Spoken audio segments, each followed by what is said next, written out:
Jessica opened her eyes and the world came back in pieces. White ceiling. Fluorescent lights dimmed to a soft glow.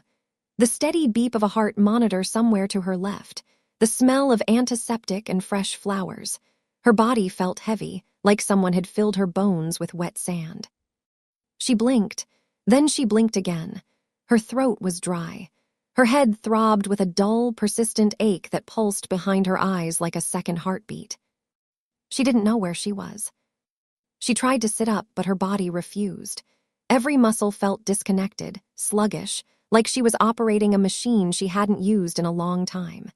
She managed to lift her left hand to rub her eyes, and that's when she felt it. Something heavy on her ring finger.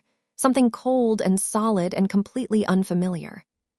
She brought her hand in front of her face and stared. A platinum band sat on her ring finger. Set in the center was a deep blue sapphire the size of a small grape, surrounded by tiny diamonds that caught the low hospital light and scattered it across the ceiling like fragments of a broken star. It was the kind of ring that belonged behind glass in a jewelry store. The kind of ring that cost more than most people made in a year, maybe 5 years. Jessica stared at it. She turned her hand slowly, watching the sapphire shift colors in the light. She had never seen this ring before in her life. She had no idea how it got on her finger. The door opened. A doctor walked in, followed by 2 nurses. He was an older man, silver hair, calm face, the kind of doctor who had delivered bad news enough times that his expression had become permanently neutral. He said her name. He told her she was at a private medical facility in Greenwich, Connecticut. He told her she had been unconscious for 9 days. He told her she had suffered a severe traumatic brain injury and that she might experience significant gaps in her memory. Jessica processed each piece of information like swallowing rocks. Greenwich, 9 days, brain injury, memory loss. She looked down at the ring again. She held up her hand and said the only question that mattered. "Whose ring is this?" The doctor hesitated. His eyes moved toward the hallway and Jessica followed his gaze. Through the narrow window in the door, she could see 2 men standing on either side of the entrance. They wore dark suits. They stood with their hands clasped in front of them. They were not hospital security. She had worked in hospitals long enough to know the difference. These men were private, trained, possibly armed. The doctor looked back at her. He said, "That ring belongs to Mr. Shin. He has been here the entire time. He hasn't left this floor since you were admitted." Jessica stared at him. "Who is Mr. Shin?" The doctor didn't answer. He checked her vitals, made notes on his tablet, and told her that the neurological team would be in to evaluate her within the hour. Then he left. Jessica lay in the bed, alone with the beeping monitors and the ring she couldn't explain, and the armed men outside her door. A few minutes later, one of the floor nurses came in. A young woman named Priya with kind eyes and a quick smile. She checked Jessica's IV line and fluffed her pillows, and then, when no one else was around, she leaned in close. She whispered 3 things. First, the man waiting down the hall was named Kang Ju-won. He was the head of the Shin family, one of the most powerful Korean business dynasties on the East Coast. Real estate across Manhattan and Greenwich. Private equity. Technology investments in Seattle and Palo Alto. Political connections that reached into Washington. The kind of family that had buildings named after them and senators who returned their phone calls. Second, Ju-won had carried Jessica into this hospital himself. His white dress shirt was soaked in her blood. He refused to let the paramedics take her from his arms until the surgical team physically intervened. He told the chief of surgery, word for word, that if Jessica did not survive, he would personally dismantle this hospital brick by brick. Third, in the 9 days since Jessica had been unconscious, Ju-won had not gone home, had not changed his clothes until a staff member brought him fresh ones, had not spoken to anyone other than the medical team. He sat in a chair at the end of the hallway. He didn't eat unless someone put food directly in front of him, and even then, he barely touched it. Priya straightened up. She gave Jessica a look that was somewhere between sympathy and awe. Then she left. Jessica lay there. Her heart was beating faster now, not from recognition, Not from love or warmth or some deep emotional response to a man she apparently knew. She felt none of those things. She felt fear, pure and simple, because she could not remember a single moment of her life that included Kang Ju-won, and yet everything around her screamed that this man would set the world on fire for her. She looked at the ring one more time. She whispered to the empty room. "What happened to me?" The door opened again. A man stepped in. He was tall, 6'1", maybe 6'2", Korean, sharp jawline, dark eyes, the kind of face that was handsome in a severe way, all clean lines and hard angles. But right now that face looked like it had been carved from exhaustion. Dark circles under his eyes, a jaw that was clenched so tight the muscles in his neck were visible. He was wearing a wrinkled white dress shirt with the sleeves rolled to his elbows. His hair was pushed back, messy, like he'd been running his hands through it for days. He stopped in the doorway. He looked at her, and something moved across his face that Jessica could only describe as a fracture. Relief and pain hitting at the same time, cracking him down the middle. He said her name, just her name, nothing else. "Jessica." She searched. She dug through every corner of her mind, looking for something. A flash, a feeling, a fragment of a voice or a touch or a moment that would connect her to this man standing in the doorway looking at her like she was the only reason he was still breathing. There was nothing, absolutely nothing. She said, "I don't know who you are." Ju-won didn't move. His jaw tightened further, which shouldn't have been possible. His eyes went glassy. He nodded once, a small, tight nod. "I know," he said quietly. "They told me." He walked to the chair beside her bed and sat down. He didn't reach for her hand. He didn't try to touch her. He didn't crowd her space. He just sat, close enough that she could see his hands resting on his knees. They were shaking. He said, "I promised you I would protect you, and I failed." Jessica looked at the ring. She looked at him. She looked at the tremor in his hands and the rawness in his eyes and the 9 days of sleepless devotion written across every line of his face.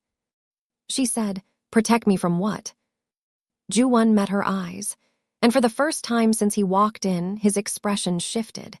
The grief didn't leave, but something harder moved in beside it, something cold and focused and dangerous. He said, "From the person who did this to you." "Now let me ask you something. If you woke up in a hospital bed with no memory, a ring worth a fortune on your finger, and armed guards outside your door, would you trust the man sitting next to you or would you run? Please let me see your answer in the comment. Now let's continue. Over the next several days, Jessica underwent a series of neurological evaluations, brain scans, cognitive tests, memory assessments that felt like someone was shining a flashlight into the darkest rooms of her mind and finding them completely empty. The diagnosis was retrograde amnesia. She had lost approximately 8 months of memory. Everything before that remained intact. She remembered growing up in Memphis, Tennessee. She remembered her mother, Patricia, working double shifts at a hotel to keep the lights on. She remembered her younger brother, Terrell, being diagnosed with a congenital heart condition at age 14. She remembered deciding to become a nurse because she spent so much time in hospitals with Terrell that the white walls and antiseptic smells started to feel like home. She remembered graduating from Arizona State University. She remembered moving to Scottsdale and taking a position at a medical center there. She remembered working double shifts to cover Terrell's medical bills because insurance only went so far. She remembered driving a 10-year-old Honda Civic that made a concerning rattling sound every time she turned left. All of that was there, clear as daylight. But the last 8 months were gone, erased, like someone had taken a blade and cut a perfect rectangle out of the canvas of her life. And apparently, those 8 months contained everything that mattered right now. Meeting Ju-won, falling in love with him, getting engaged to him, and whatever had happened that put her in this hospital bed with stitches in her scalp and a ring on her finger. Jessica was terrified, not of Ju-won specifically. She was terrified of the gap, the void. 8 months of decisions made by a version of herself she couldn't access. A woman who had apparently looked at this powerful, intense, overwhelming man and said yes. Jessica couldn't feel that yes anymore. She couldn't feel anything when she looked at him except confusion and the faint hum of something she couldn't name, an echo of an emotion that had no memory attached to it. Ju-won did not push.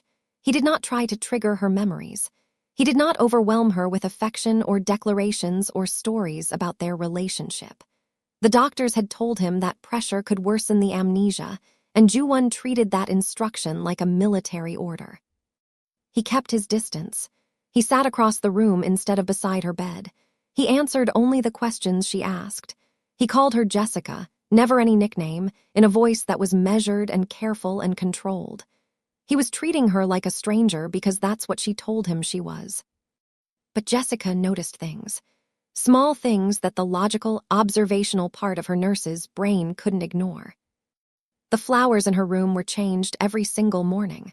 White peonies, always white peonies. The meals brought to her were not hospital food. They came from restaurants, specific dishes, shrimp and grits, peach cobbler, lemon water with exactly 2 slices of lemon, not 1, not 3, 2. Whoever ordered these meals knew her preferences down to the smallest detail. She asked Priya one morning, "Did he memorize my food orders?"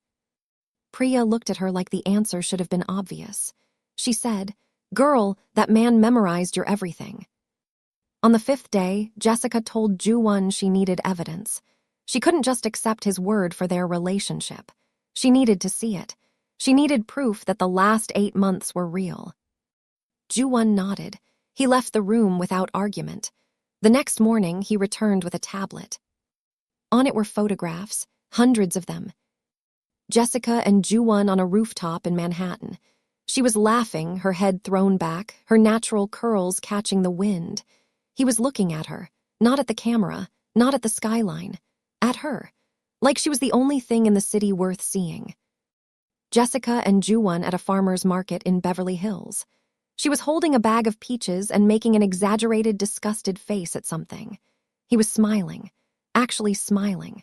The kind of smile that looked like it didn't belong on his face because it was too soft, too unguarded, too human for a man whose default expression was carved from granite. Jessica and Ju-won sitting on the floor of what looked like a massive penthouse, eating takeout from paper containers, her legs draped casually across his lap while they watched something on a laptop screen. They looked like any normal couple on a Thursday night. Comfortable, easy, real. Jessica sitting on a kitchen counter while Ju-won cooked. He was wearing a plain black t-shirt, no suit, no watch, no armor. Just him. He looked younger in that photo. Lighter. Like the weight of his family and his empire and his responsibilities had been set down by the door, and he was just a man making dinner for the woman he loved. And then the last photo. Jessica's left hand held up to the camera, the sapphire ring catching golden light. In the background, a private beach at sunset, and barely visible in the reflection of the stone, distorted but unmistakable, was Ju-won's face, looking at her hand like it held his entire future. Jessica stared at that last photo for a long time. She felt something stir in her chest, not a memory, an ache, a phantom limb of emotion, like her heart remembered something her mind refused to give back. She closed the tablet. She handed it back to him. She said, "I believe you, but I still don't remember you." Ju-won took the tablet. His expression didn't change, but his voice did. It dropped to something barely above a whisper. He said, "Then I'll wait." Later that day, Jessica called her brother Terrell. He picked up on the first ring. He'd been calling the hospital every single day, sometimes twice. Terrell confirmed everything. He told Jessica that Ju-won had personally arranged for him to see a cardiac specialist at the Cleveland Clinic, one of the top heart programs in the entire country. Ju-won paid for the full evaluation out of pocket. He set up a trust fund to cover Terrell's ongoing treatment. He flew to Memphis for Thanksgiving, sat in their mother's kitchen, ate Patricia's sweet potato pie without complaint, even though it was clear he'd never had it before, and asked for her blessing before proposing to Jessica. Terrell said, "Jess, that man loves you stupid, like the embarrassing kind of love, like the kind of love they make movies about and you think it's fake but it's actually real. He's the real deal." Jessica hung up. She sat in the silence of her hospital room and stared at the ceiling. She believed her brother. She believed the photos. She believed the peonies and the food orders and the 9 days Ju-won spent in a hallway chair refusing to leave. But believing was not the same as remembering, and she wanted to remember. Most of all, she wanted to know what Ju-won was supposed to protect her from, because every time she asked, something shifted behind his eyes, something he was holding back, something he wasn't ready to tell her. And Jessica had never been the kind of woman who accepted half-truths. Jessica was medically cleared to leave the hospital 12 days after she woke up. The doctors recommended rest, low stress, and familiar environments. The problem was that Jessica's familiar environment for the past 8 months had apparently been Ju-won's penthouse in Palo Alto, California, not her old apartment in Scottsdale. She'd given up her lease 4 months ago. Her furniture was in storage. Her personal belongings had been moved to his place. According to the records she could access, she had been living with Kang Ju-won for 4 months before the incident. Jessica did not feel comfortable moving into a home she didn't remember with a man she didn't know. She told Ju-won she wanted to go back to Scottsdale, get her own apartment, recover on her own terms, at her own pace, in a place that felt like hers. Ju-won didn't argue. He didn't try to convince her otherwise. He didn't look hurt, though something flickered behind his eyes before he shut it down. He said, "I'll have a place set up for you in Scottsdale by tonight." And he did. Within 12 hours, Jessica walked into a fully furnished 2-bedroom apartment in one of the nicest residential complexes in North Scottsdale. New furniture that somehow matched her taste perfectly. A full kitchen stocked with her favorite foods. Her nursing textbooks lined up on a bookshelf. Her clothes, all of them, organized in the closet by type and color. A framed photo of her and Terrell at his college graduation sitting on the nightstand beside the bed. She noticed one thing immediately. There were no photos of Ju-won anywhere in the apartment, not a single one. He had deliberately excluded himself from the space. He had given her a home that was entirely hers, with no pressure to include him in it. Jessica noticed. She didn't say anything, but she noticed. On the second day, she spotted the security detail. 2 men in a dark SUV parked across the street from her building. They rotated in 12-hour shifts. They were professional, discreet, and clearly trained. But Jessica was observant by nature and by profession. She saw them within minutes. She called Ju-won. "There are men watching my building." He didn't deny it. "Someone hurt you, Jessica. Until I find out who and why, you will have protection. That is not negotiable." She pushed back. She told him she didn't want to be watched. She told him she wasn't a possession. She told him that having armed strangers parked outside her home made her feel like a prisoner, not a person. Ju-won was quiet for a moment. Then he said, "You told me that once before, about 3 months into our relationship. You said I'm not something you own, Ju-won. And I said, no, you're something I can't survive losing. That hasn't changed." Jessica hung up. She sat on the edge of her bed in the apartment he had built for her in a matter of hours, and she pressed her hand against her chest. The phantom ache was there again, the echo of something real that had been stolen from her along with 8 months of her life. 3 days later, Ju-won's younger sister showed up at Jessica's apartment unannounced. Mina Shin was 25, Korean-American, born and raised in Queens, New York, educated at Columbia, and apparently incapable of entering a room without making it immediately more chaotic. She was sharp-tongued and fashionably loud, wearing oversized sunglasses and carrying 2 large bags of food. She walked in like she'd been there 100 times before. According to her, she had.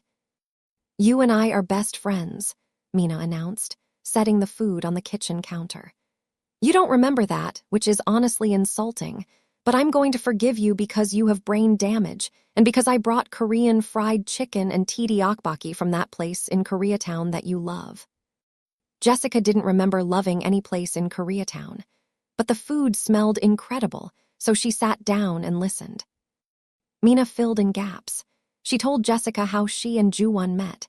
It was at a fundraiser for children's health care in San Francisco. Jessica was there representing her hospital. Ju-won was a major donor. Mina said that Ju-won didn't speak to Jessica for the first 2 hours of the event because he was, in Mina's exact words, absolutely useless around beautiful women. She told Jessica that it was actually Jessica who made the first move. Jessica walked up to Ju-won and said, "You've been staring at me for 2 hours. Either say something or stop." Jessica laughed. That sounded exactly like something she would say. Mina got more serious after the chicken was gone. She leaned forward on the couch and lowered her voice. "Before the accident," Mina said carefully, "you were getting strange messages, texts from unknown numbers, flowers delivered with no card. You told me you felt like someone was watching you. You were scared, Jess. You told me and I told Ju-won." Jessica's smile disappeared. "What kind of messages?" Mina hesitated. She looked like she was calculating how much to reveal. Then she said, "You should ask Ju-won. He won't tell me everything." "I know." Mina's voice was quiet now. "He won't tell you because last time you found out certain things, you almost left him. And he's terrified that this time, without the memory of loving him, you'll leave for good." Jessica stared at Mina. She saw the conflict on the younger woman's face. Mina wanted to tell her everything, but her loyalty to her brother held her back. That night, after Mina left, Jessica sat alone in her apartment.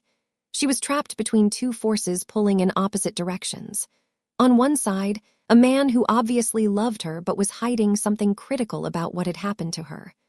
On the other, a black hole in her memory that held answers nobody would give her. Jessica made a decision. If nobody was going to give her the truth, she was going to find it herself. Jessica started digging. She went through her phone first. Most of the data had been wiped, which was suspicious in itself. Her cloud backup was incomplete, but she found fragments. A few texts to Terrell that referenced events she couldn't place. Some photos posted to a private Instagram account she didn't remember creating. And buried in a folder of voice memos, she found one dated approximately 3 weeks before her hospitalization. She pressed play. Her own voice came through the speaker, quiet, shaky, scared. "Something is wrong.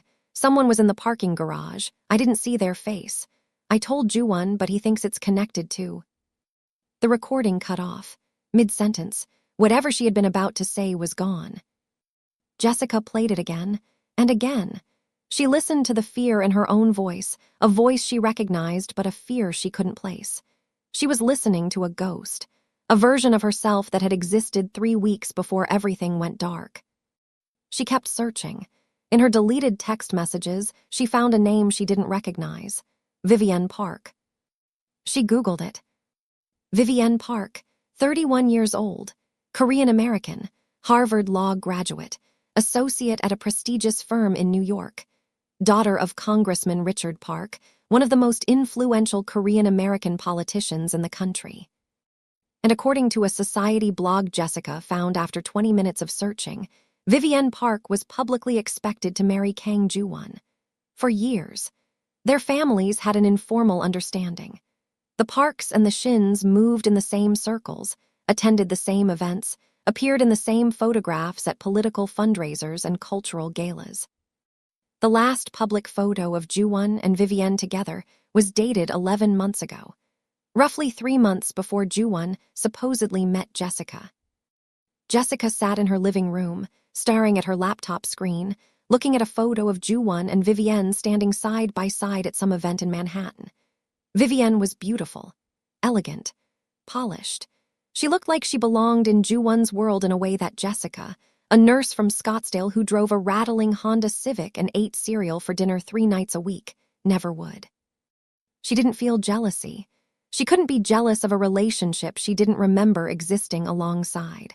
What she felt was colder than jealousy. It was the slow, creeping realization that she had walked into a world that already had a plan, and her presence had disrupted that plan entirely. The next morning, she received a text from an unknown number. "I heard about your accident. I'm glad you're recovering. If you ever want to talk about anything, I'm here. We met before, though you may not remember. Vivienne."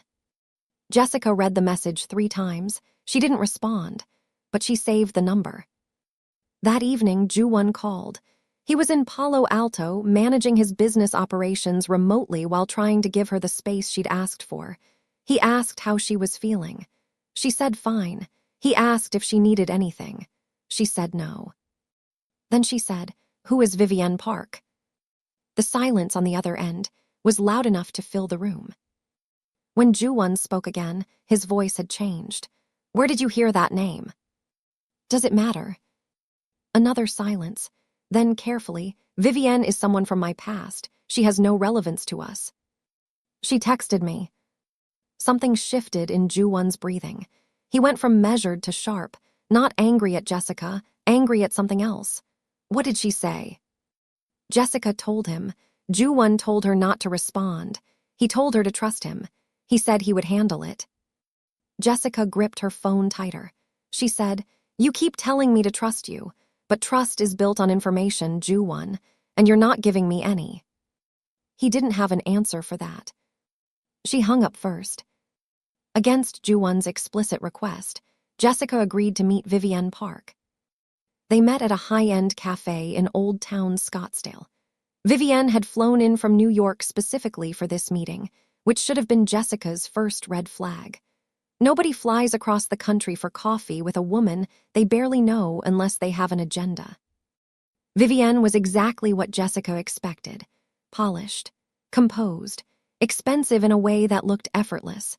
She brought a gift, a silk scarf that probably cost more than Jessica's monthly grocery budget, and she spoke with a warmth that felt rehearsed but was convincing enough to make Jessica second-guess herself. Vivienne told her version of the story. She said that she and Ju-won were together for years, not formally engaged, but understood. Their families had been close for decades. The expectation was always that they would eventually marry. Then Ju-won met Jessica, and according to Vivienne, he ended things overnight. No conversation, no explanation, just silence. Vivienne said she was humiliated. Her family was humiliated. Her father, the congressman, took it as a personal insult. Vivienne said she didn't blame Jessica. She said she blamed Ju-won for how he handled it.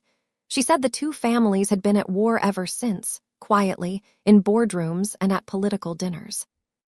Then Vivienne said something that made Jessica's blood go cold. "I tried to warn you, before the accident. I sent you a message. I told you that being with Ju-won comes with a cost, and I told you that not everyone in his world accepted you." Jessica kept her face neutral. Years of nursing had taught her how to control her expressions in high-pressure situations. She said, "What do you mean, not everyone accepted me?" Vivienne leaned forward slightly. Her eyes were steady. Her voice dropped half a register. "Jessica, do you know who was driving the car that hit you?" Everything stopped. Jessica didn't know she had been hit by a car. Nobody had told her. Not the doctors, not Ju-won, not Mina. She had been told she suffered a traumatic brain injury. She assumed it was a fall, an accident, something random and unfortunate. She had been hit by a car. Vivienne watched Jessica's face with an expression that might have been sympathy, but looked more like satisfaction. She said, "You didn't know." She sat back. She said, "Maybe you should ask Ju-won why he didn't tell you that." Jessica left the cafe. She walked to her car. She sat in the driver's seat and gripped the steering wheel until her knuckles ached. Her hands were shaking. Her vision was blurring. She pulled out her phone and called Ju-won. He picked up on the first ring like he always did. She said one sentence, "I was hit by a car." Silence, then very carefully, "Who told you?" Jessica nearly lost it. "That's your response, not 'I'm sorry I didn't tell you,' not 'let me explain.' Your first reaction is to find out who talked." "Jessica, please listen to me." She hung up. 4 hours later, Ju-won was at her door. Private jet from Palo Alto. He didn't call ahead, didn't text, he just showed up. She opened the door. She had been crying, not from sadness, from fury. From the suffocating feeling of being managed and handled and protected from the truth by people who thought they knew what was best for her. Ju-won stood in her doorway. He looked wrecked. His tie was loose, his hair disheveled, his eyes red-rimmed. He said, "Can I come in?" She let him in. She sat on one end of the couch. He sat on the other. The space between them felt like an ocean. Ju-won told her the truth, part of it. 6 weeks before the incident, Jessica was in San Francisco. She was leaving the hospital where she had been consulting on a pediatric case. It was evening. She was crossing a street in a marked crosswalk. A black SUV ran the light at high speed and struck her. It didn't stop. Surveillance cameras captured the vehicle, but the plates were fake. Ju-won got the call from the hospital while he was in New York. He chartered a flight immediately. By the time he landed, Jessica was in emergency surgery. The surgeons told him she might not wake up. He said he sat in that hallway in Greenwich for 9 days and made a deal with God. If she woke up, he would never let anything touch her again. If she woke up, he would spend the rest of his life keeping that promise.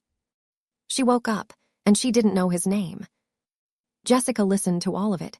Then she asked the question, "Do you know who was driving?" Ju-won's jaw tightened. "I have suspicions, I don't have proof yet." "Does it have anything to do with Vivienne?" He met her eyes. The look on his face was not guilt. It was rage held on a leash. He said, "Vivienne is not who she presented herself to be today." Jessica said, "Then who is she?" Ju-won said, "Someone who has spent the last year trying to destroy everything I care about. And right now, Jessica, the thing I care about most is sitting on this couch asking me questions I should have answered weeks ago." Jessica felt the tears threatening again. She pushed them down. She said, "If you want me to stay, if you want even a chance of me remembering what we had, you have to stop hiding things from me, all of it, everything. I need to know." He nodded slowly. "Okay." She said, "Starting with who wants me dead." Ju-won stayed in Scottsdale. He booked a suite at a hotel nearby and came to Jessica's apartment every morning. They sat on her couch, they drank coffee, and he told her everything. The Shin family controlled a business empire valued at several $billion. Real estate holdings across Manhattan, Palo Alto, and Aspen, Colorado. A private equity fund headquartered in Greenwich. Technology investments in Seattle.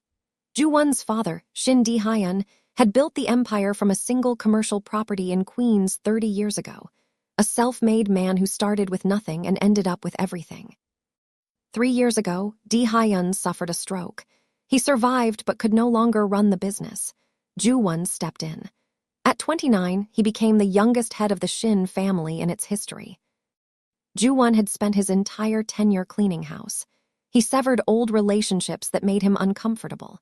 He cut ties with associates who operated in ethical gray areas. He restructured the business to be fully transparent, fully above board, fully legitimate. It was not a popular process. It made him powerful allies in the business community and vicious enemies among the people he cut loose. The most vicious enemy of all was Congressman Richard Park, Vivienne's father. Richard Park and Shin Di-hyun had been close for decades. They invested together. They supported each other politically. The informal arrangement between Ju-won and Vivienne was part of a larger strategic alliance between the two families. Marriage wasn't just about love in their world. It was about consolidation, power merging with power. When Ju-won met Jessica and ended things with Vivienne, Richard Park didn't just see a broken relationship. He saw a broken alliance. He saw a personal insult. He saw a Korean man from a powerful family choosing a black woman with no political connections, no family wealth, and no social standing over his own daughter. Richard Park began retaliating. He pulled investments from Shin-connected funds. He used political connections to block permits for development projects. He whispered to other Korean-American business leaders, painting Ju-won as reckless, disloyal, and out of control. The business warfare was manageable. Ju-won had dealt with worse. What wasn't manageable was what happened next. 3 months before the hit-and-run, Jessica started receiving anonymous messages. Texts from unknown numbers that said things like, "You don't belong here, and walk away while you still can." Flowers delivered with no card. A photograph of Jessica and Ju-won at dinner, taken from across the street with a telephoto lens, slipped under her apartment door. Jessica told Ju-won. He immediately hired a private security team and brought in a former FBI investigator named Cole Whitaker to trace the source of the harassment. Cole was good at his job. He tracked the messages to a series of burner phones. One of the phones was purchased with cash in Manhattan. Cole pulled surveillance footage from the store and identified the buyer, a man he didn't recognize. But that same man was captured on camera 2 days later entering the Park family's office building in Midtown Manhattan. Before Cole could confirm the connection definitively, the black SUV hit Jessica in San Francisco. Jessica absorbed all of this over the course of 2 days. She didn't cry. She didn't shout. She sat very still and let the information settle into her bones. Then she said, "So you believe Vivienne's father ordered someone to try to kill me?" Ju-won said, "I believe someone in his orbit arranged it. Whether Richard Park gave the direct order, whether Vivienne was involved, whether it was someone acting independently on their behalf, I don't know yet. But the trail leads to them." Jessica said, "And the woman who sat across from me yesterday and pretended to be my friend might have been behind the car that nearly killed me." "Yes." Jessica stood up. She walked to the window and looked out at the Scottsdale skyline. Desert light, palm trees, expensive cars in neat parking spaces, a world that looked clean and safe and rational. She turned around. She said, "I want to help you find who did this." Ju-won said, "Absolutely not. Someone tried to erase me. They took 8 months of my life. They took my memories of you. They took the version of me that was happy. And you want me to sit here and wait. I want you to be safe. I want to be involved." They stared at each other across the room, 2 stubborn people locked in a standoff. Then Ju-won said something quiet, almost to himself. He said, "There she is." Jessica frowned. "There who is?" He almost smiled. It was the ghost of a smile there and gone. "The woman I fell in love with." Jessica and Ju-won developed a plan together. Not revenge. Exposure. The objective was to gather enough evidence to prove who arranged the hit and run and turn it over to federal authorities. Cole Whitaker had been building a case for weeks, but there were gaps. The critical gap was a direct, provable link between the driver of the SUV and someone in the Park family's inner circle. Without that link, everything they had was circumstantial. Jessica proposed something that made Ju-won physically recoil. She wanted to get close to Vivienne again. "She already reached out to me," Jessica said. "She thinks I'm vulnerable and confused and disconnected from you. She thinks she can manipulate me. Let her try." Ju-won said no. He said it was too dangerous. He said he would not use Jessica as bait. Jessica said, "You're not using me, I'm volunteering."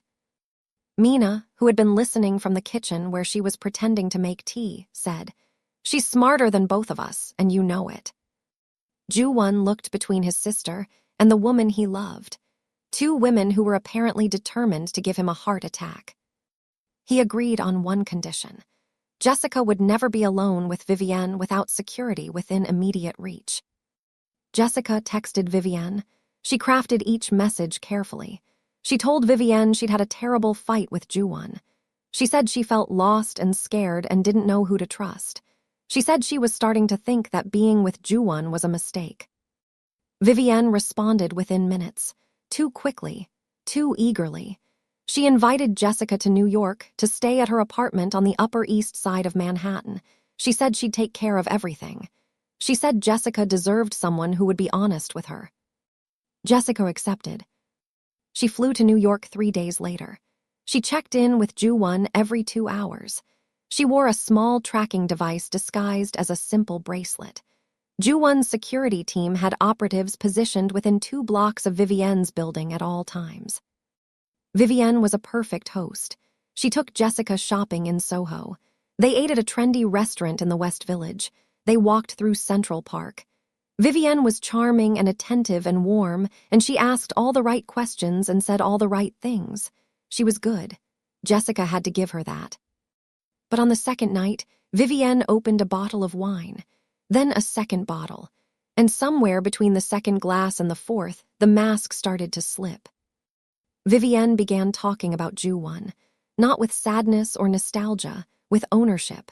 She said things like, "He was mine first, you know. And you have to understand what our families built together. You can't just walk into that and take it." Jessica stayed calm. She kept her voice soft and empathetic. She said, "I didn't take anything, he chose me." Something flickered in Vivienne's eyes, something sharp and ugly that she quickly covered with a sip of wine. She set her glass down. She said, "And look what it cost you." The room went cold. Jessica's skin prickled. She said very carefully, "What do you mean by that?" Vivienne caught herself. She blinked, smiled, waved her hand. "I just mean the accident, all the trauma, everything you've been through. It wouldn't have happened if things had gone the way they were supposed to." Jessica nodded. She filed the moment away. She memorized Vivienne's exact words, her expression, the slight tremor in her hand as she reached for her wine glass again. That night, Jessica texted Cole Whitaker a detailed summary of the conversation. While Jessica was in New York, Cole made a breakthrough.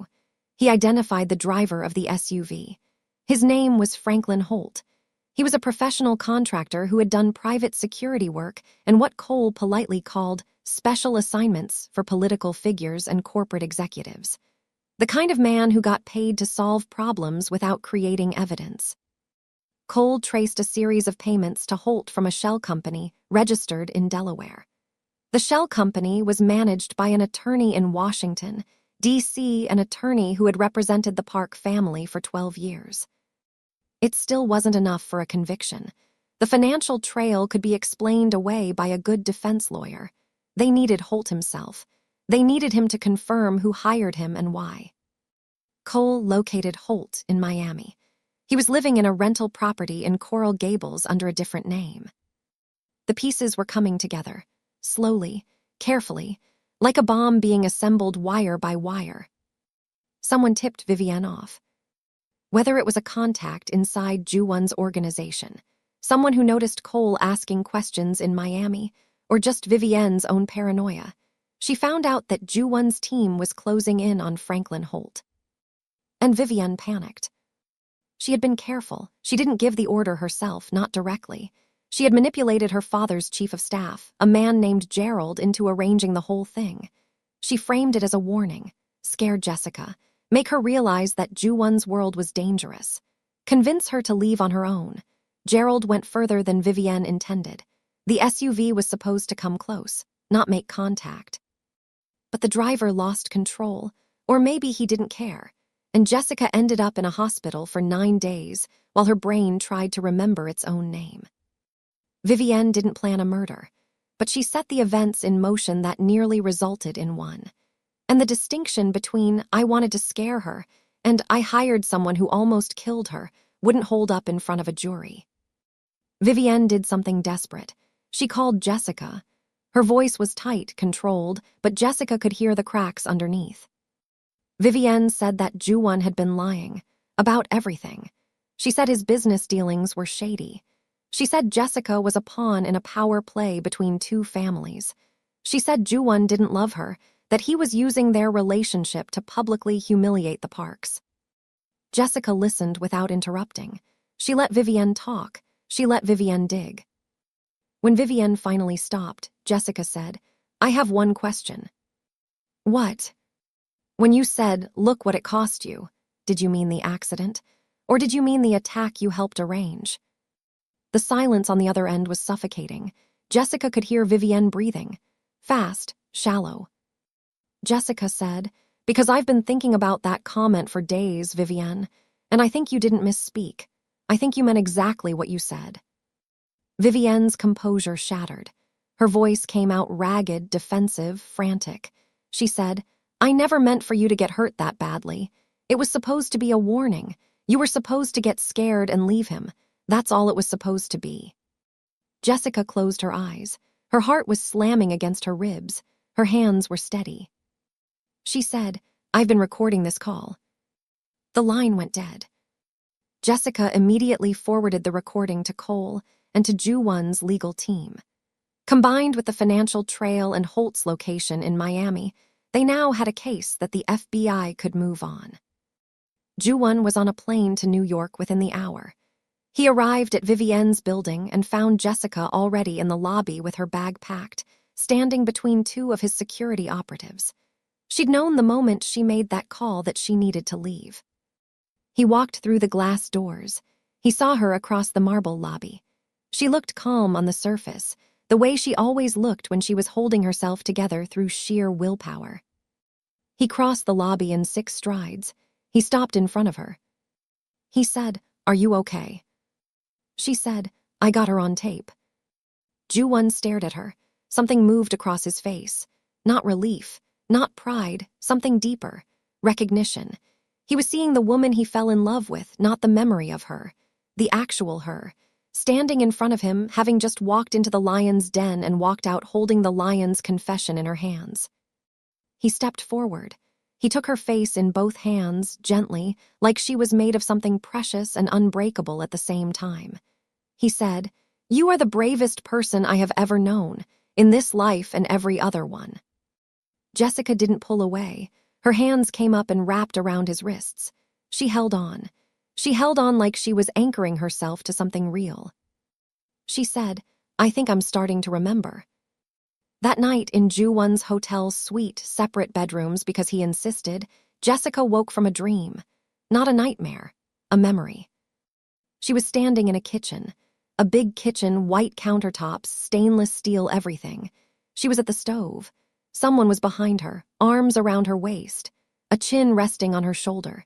She was trying to cook something, pancakes, and the person behind her kept distracting her, pressing his lips against her neck, making her laugh so hard she almost dropped the spatula. He was whispering something, in Korean. She didn't understand the words, but she understood their weight. She could feel it in his voice, in his hands, in the way his breath warmed her skin. She sat up in bed. Her heart was hammering. Tears were streaming down her face, soaking the pillow, dripping off her jaw. She got up. She walked to the door that connected their rooms. She knocked. Ju-won opened it immediately. He hadn't been sleeping either. She said, "Pancakes. You were holding me while I made pancakes, and you said something in Korean." Ju-won's entire body went still. His eyes filled. His throat moved as he swallowed something that looked like it physically hurt. He nodded. He said, "I said don't ever leave me." Jessica said, "I remember." He reached for her hand. She gave it to him. He held it with both of his, carefully, like it was something he'd lost and found and couldn't believe he was touching again. She said, "I'm coming back, Ju-won. I'm starting to come back." Everything moved quickly after that. Cole Whitaker and Ju-won's legal team delivered the complete evidence package to the FBI. The financial records tracing payments from a park-connected shell company to Franklin Holt. The phone recording of Vivienne's partial confession. Holt's location in Miami. Within 10 days, Franklin Holt was arrested at his rental property in Coral Gables. He cooperated immediately. In exchange for a reduced sentence, he provided a full account of who hired him, how the arrangement was made, and what the original instructions were. He confirmed that Gerald, Congressman Park's chief of staff, contracted him through the shell company. He confirmed the target was Jessica. He confirmed the stated intent was intimidation, not fatality, but admitted that the execution went wrong. Gerald was arrested in Washington, D.C. 2 days later. He was the dominoes that knocked everything else over. Facing federal charges and the realistic possibility of decades in prison, Gerald turned on Vivienne. He provided text messages, phone records, and a recorded voicemail in which Vivienne specifically instructed him to handle the situation with Jessica and make sure she understood the consequences of staying. Vivienne Park was indicted on charges of conspiracy. Her attorneys filed every motion imaginable. They argued entrapment. They argued inadmissible evidence. They argued that their client was a Harvard-educated attorney from a prominent family who would never do such a thing. None of it held. The evidence was overwhelming. Congressman Richard Park held a press conference. He stood behind a podium with an American flag on one side and his campaign banner on the other, and he publicly stated that he had no knowledge of his daughter's actions and condemned them in the strongest possible terms. Whether anyone believed him was another matter entirely. 3 major donors pulled their support within 48 hours. An ethics investigation was opened by the House committee. Political commentators spent the next week debating whether his career could survive. Jessica watched the coverage from Ju-won's penthouse in Palo Alto. She sat on the couch with a cup of tea and watched Vivienne Park being photographed outside a federal courthouse, surrounded by attorneys, her face composed but her eyes panicked. Jessica didn't feel satisfaction. She thought she would. She thought watching the woman who nearly killed her face consequences would feel like victory. Instead, she felt tired. And then, slowly, she felt something warmer. Relief. The quiet, bone-deep relief of knowing that the people who tried to erase her from existence had been identified, exposed, and held accountable. She set down her tea. She looked at the ring on her finger. The sapphire caught the afternoon light and scattered blue fragments across the ceiling. She was safe. For the first time since she woke up in that hospital room in Greenwich, she was genuinely, fully safe. Jessica's memories returned in pieces over the following months. The doctors had warned her it would be a slow process. Some memories might come back fully. Others might return as fragments, impressions, feelings without clear images. Some might never return at all. But they came, one by one, like lights turning on in a dark house. The smell of Ju-won's cologne, something woody and warm that she couldn't name but her body recognized before her brain did, triggered a memory of their first real date. Not the fundraiser in San Francisco where they met. The actual first date. A small Korean restaurant in the Mission District where the owner knew Ju-won's mother. Jessica remembered being nervous. She remembered Ju-won ordering for both of them because she had no idea what half the menu items were. She remembered him watching her try kimchi jjigae for the first time and laughing, actually laughing out loud, at the expression on her face. The sound of rain against windows triggered a memory of a night at the Palo Alto penthouse. A storm rolling in from the bay. Both of them sitting on the floor because Jessica always preferred the floor to the couch. She was talking about growing up in Memphis, about Patricia working doubles at the hotel, about Terrell's first hospitalization when he was 14, and how Jessica held his hand for 6 straight hours because she was terrified that if she let go, he'd slip away. Ju-won didn't interrupt. He just listened. And when she was done, he told her about growing up in Queens, about his father measuring love through achievement and results, about his mother, who measured love through food and showed up at his apartment every Sunday with containers of japchae and bulgogi, even after he moved to Manhattan, about the pressure of being the eldest son in a Korean family, about how he spent most of his life performing a version of himself that other people needed him to be. She remembered looking at him that night and thinking, for the first time, that she was looking at the real him. Not the businessman, not the family head, not the name on buildings, just a man who was tired of pretending and had found someone he didn't have to pretend with. The feeling of his hand on the small of her back triggered a memory of New Year's Eve in Aspen. She wore a gold dress. He couldn't stop looking at her. At midnight, standing on a terrace overlooking snow-covered mountains, he told her he loved her for the first time. She remembered what she said back. She said, "Took you long enough." Each memory was a gift. Each one brought her closer to the woman she was before the accident, and each one helped her understand why that woman had chosen this man. Not for his money, not for his power, not for the penthouse or the private jets or the ring. She chose him because behind all of that, there was someone real. Someone who was scared of losing people. Someone who loved with his whole chest and showed it through actions because he didn't always have the words. Terrell called one afternoon with news that made Jessica sink to the kitchen floor and cry for 20 minutes. The cardiac specialists at the Cleveland Clinic had developed a new treatment protocol. His prognosis was better than it had ever been. His energy was up. His numbers were improving. He'd started working out. He'd even started dating someone, a physical therapy student named Brielle who he met at the clinic. "She's incredible, Jess," Terrell said. "She made me do a plank for 60 seconds on our second date. I think I'm in love." Jessica laughed through her tears, happy tears, the kind that come from realizing that despite everything, the people you love most in the world are okay. They're going to be okay. Terrell said, "So are you and your Korean man back together or what?" Jessica said, "We never technically broke up. I just forgot about him for a while." That's the most dramatic thing you've ever said, and you once cried during a dog food commercial. It was a really sad commercial.